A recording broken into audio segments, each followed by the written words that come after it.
Salam Bapak Ibu Saudara terkasih dalam Tuhan. Mari di hari yang kedua ini, di masa Prapaskah, kita makin semangat, kita terus memiliki gairah untuk merenungkan firman Tuhan. Mari bersama-sama kita akan membaca di dalam Yesaya 53 ayat yang ke-10. Tetapi Tuhan berkehendak meremukkan dia dengan kesakitan. Lalu yang kedua di dalam Efesus 5 ayat yang kedua, Kristus Yesus juga telah mengasihi kamu dan telah menyerahkan dirinya untuk kita sebagai persembahan dan kurban yang harum bagi Allah. Bapak Ibu yang terkasih di dalam Tuhan Yesus, penderitaan Tuhan Yesus, kematian Tuhan Yesus itu adalah merupakan ide dari Bapa sendiri. Ide yang sudah direncanakan sebelum dunia dijadikan. Ini merupakan strategi yang Tuhan rencanakan, yang Bapa rencanakan.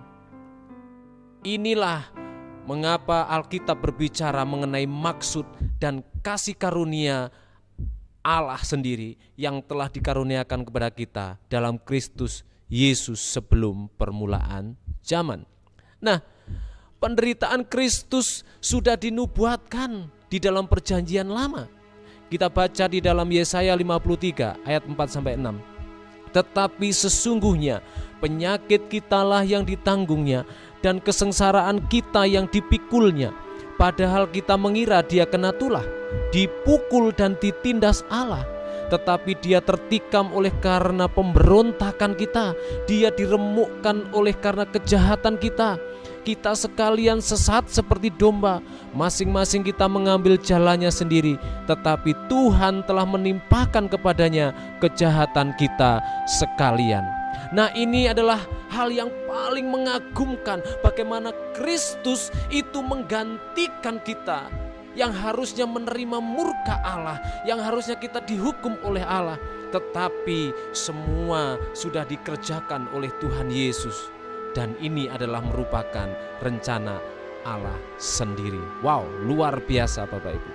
Nah, ini di dalam perjanjian baru merupakan satu paradoks, dan ini dijelaskan. Di satu sisi penderitaan Kristus ini merupakan pencurahan murka Allah karena dosa-dosa manusia. Tetapi di sisi lain penderitaan Kristus itu merupakan tindakan penundukan dirinya, ketaatan yang sungguh-sungguh mengagumkan kepada kehendak Bapa. Wow, luar biasa. Anak begitu mengasihi Bapa sehingga dia rela untuk melakukan apa yang menjadi rencana dan kehendak Bapa. Itulah sebabnya Tuhan Yesus di atas kayu salib berseru, Allahku, Allahku, mengapa engkau meninggalkan aku? Namun kita melihat, kita membaca di dalam Alkitab bahwa penderitaan Kristus itu merupakan korban yang harum, yang berkenan kepada Allah. Tuhan Yesus sangat mengasihi kita. Dia telah mengorbankan dirinya untuk kita sebagai persembahan dan kurban yang harum bagi Allah. Tuhan Yesus menyenangkan Bapanya di surga. Bapak Ibu yang terkasih dalam Tuhan Yesus, mari pagi hari ini kasih Allah yang begitu luar biasa, kasih Allah yang begitu besar yang Tuhan curahkan di dalam kehidupan kita. Tuhan Yesus telah memberikan teladan untuk menyenangkan Bapanya dengan sungguh-sungguh. Mari kita sebagai anak-anaknya, umatnya, kita yang sudah ditebus, mari terus bertobat, menjauhkan diri kita dari segala bentuk dosa.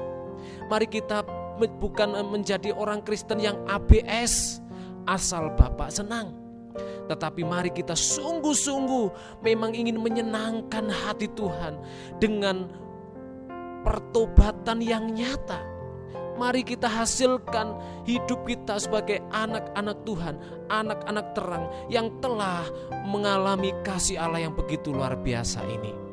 Baik di dalam masa prapaskah ini kita renungkan dengan sungguh-sungguh, kita menginsafi diri kita.